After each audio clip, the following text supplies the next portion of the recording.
Pengertian dan sejarah koperasi.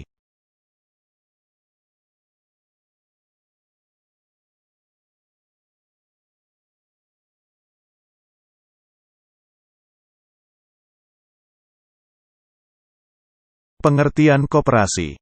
Kata koperasi dalam bahasa Inggris disebut cooperation, atau kooperatif, yang berarti kerjasama atau bersifat kerjasama. Penggunaan kata tersebut dalam bahasa Inggris dapat berbeda arti sesuai dengan hubungan kalimatnya.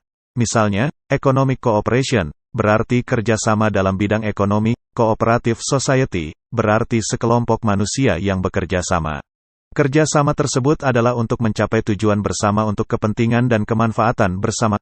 Kata inilah yang dalam bahasa Indonesia secara umum disebut koperasi. Walaupun kita telah menggunakan kata koperasi akan tetapi kalau kita telaah lebih lanjut, kata koperasi dalam hubungan kalimat yang satu dengan yang lainnya sering masih mempunyai perbedaan maksud. Hal ini disebabkan karena perbedaan segi pandangan dan filsafat hidup orang yang mengemukakan atau yang menggunakan kata-kata tersebut.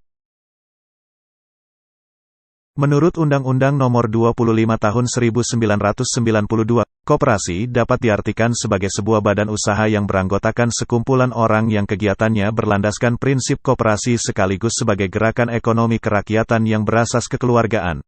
Sementara itu, menurut Bapak Proklamator kita Muhammad Hatta yang sekaligus menjadi Bapak Koperasi, koperasi adalah suatu jenis badan usaha bersama yang menggunakan asas kekeluargaan dan gotong royong. Dengan demikian, tidak heran jika pengelolaan koperasi mengarah pada kegiatan tolong-menolong untuk memperbaiki dan meningkatkan kesejahteraan ekonomi anggotanya. Itulah salah satu sebab mengapa koperasi sangat bermanfaat untuk banyak orang.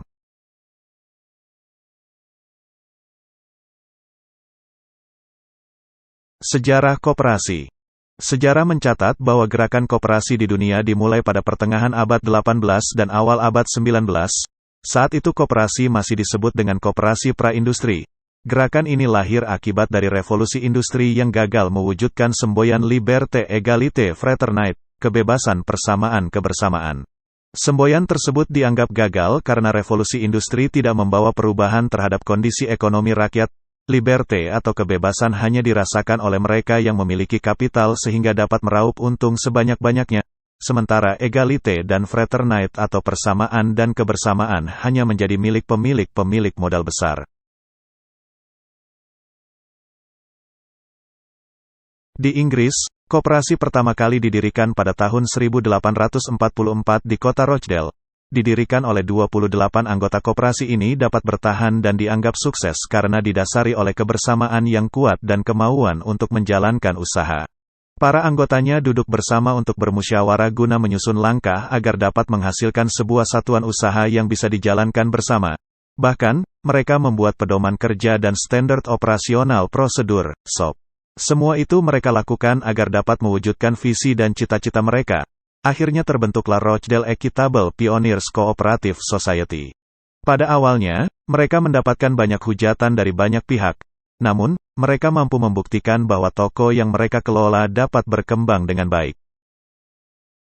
Adapun prinsip-prinsip yang mereka pakai dalam koperasi tersebut, yaitu keanggotaan yang sifatnya terbuka, pengawasan yang sifatnya demokratis, bunga terbatas yang bermodal dari sesama anggota, sisa hasil usaha dibagi berdasarkan besarnya kontribusi pada koperasi, penjualan barang-barang disesuaikan dengan harga pasar yang berlaku dan pembayaran harus tunai.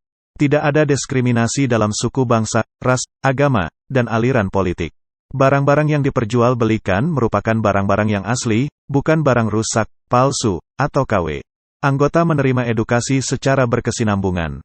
Prinsip-prinsip tersebut menjadikan koperasi Rochdale sukses dan maju.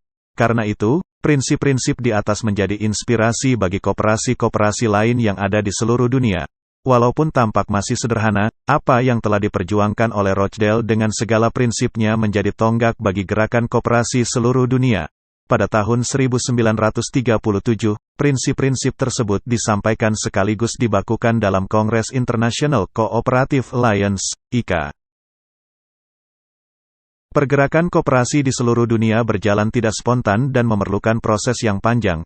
Pada umumnya, koperasi tidak diperjuangkan oleh orang-orang yang sangat kaya. Gerakan ini bermula sebagai bentuk perlawanan terhadap kapitalisme yang saat itu melahirkan penderitaan ekonomi dan sosial terhadap rakyat.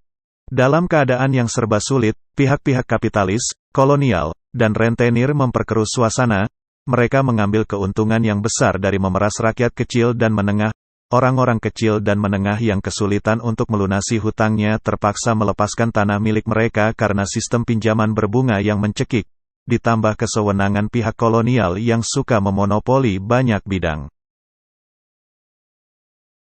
Perkembangan koperasi di Indonesia. Pada zaman penjajahan, banyak sekali rakyat Indonesia yang merasakan penderitaan. Mulai dari monopoli penjajah dan pemimpin lokal yang bersekutu dengan mereka, tingginya bunga yang mencekik leher oleh para rentenir, hingga kerja paksa. Pada tahun 1896, R. Arya Wirya-Atmaja, yang saat itu menjadi Patih Purwokerto, tergerak untuk mendirikan koperasi kredit. Koperasi tersebut bertujuan untuk membantu rakyat yang terlilit hutang dengan cara memberikan kredit. Kemudian, pada tahun 1911, Serikat Dagang Islam, SDI, yang dipimpin oleh Haji Samanhudi dan HOS Cokroaminoto menyebarkan impian-impian berdirinya toko koperasi yang menyerupai warung serba ada, Waserda, KUD. Fasilitas tersebut digaungkan oleh SDI untuk mengimbangi pemerintah kolonial Belanda yang memberikan kemudahan kepada pedagang asing.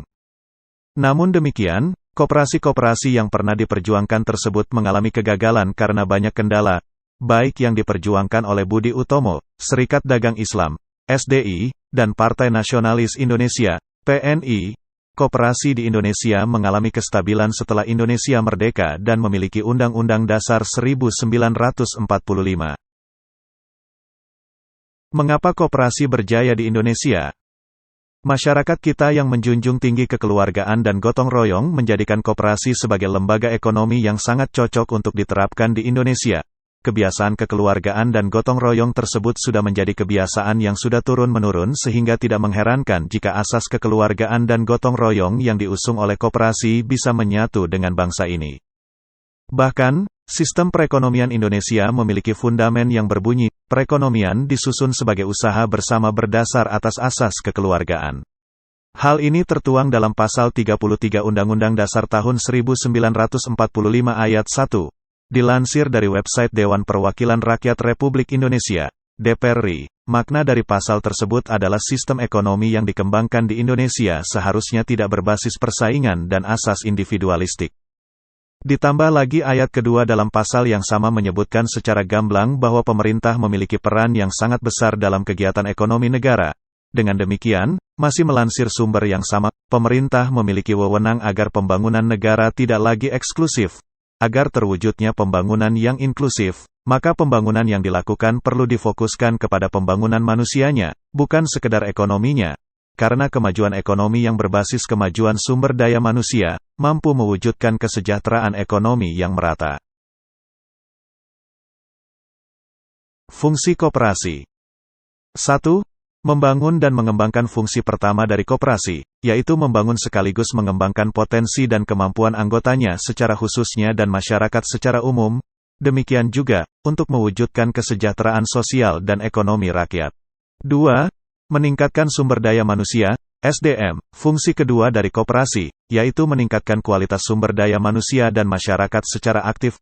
Kualitas SDM yang semakin meningkat akan memberikan manfaat bagi perekonomian. 3. Memperkuat ketahanan ekonomi kerakyatan. Fungsi ketiga dari koperasi, yaitu memperkuat ketahanan ekonomi kerakyatan. Fungsi ini bisa dikatakan sebagai pondasi kekuatan dan ketahanan perekonomian nasional dengan menjadikan koperasi sebagai sokogurunya. 4. Mewujudkan dan mengembangkan perekonomian nasional. Fungsi keempat dari koperasi, yaitu mewujudkan dan mengembangkan perekonomian nasional dengan menggunakan asas kekeluargaan dan demokrasi ekonomi. Tujuan koperasi: meningkatkan kehidupan ekonomi anggota koperasi dan masyarakat di sekitarnya. Meningkatkan kesejahteraan ekonomi anggota koperasi dan masyarakat di sekitarnya. Membantu pemerintah untuk meningkatkan kesejahteraan ekonomi rakyat yang adil dan makmur. Menjadi sokoguru dalam perekonomian nasional. Membantu produsen dengan memberikan penawaran harga yang relatif lebih tinggi. Membantu konsumen dengan memberikan penawaran harga yang relatif lebih terjangkau. Memberikan bantuan peminjaman modal kepada unit-unit usaha skala mikro dan kecil. Terima kasih.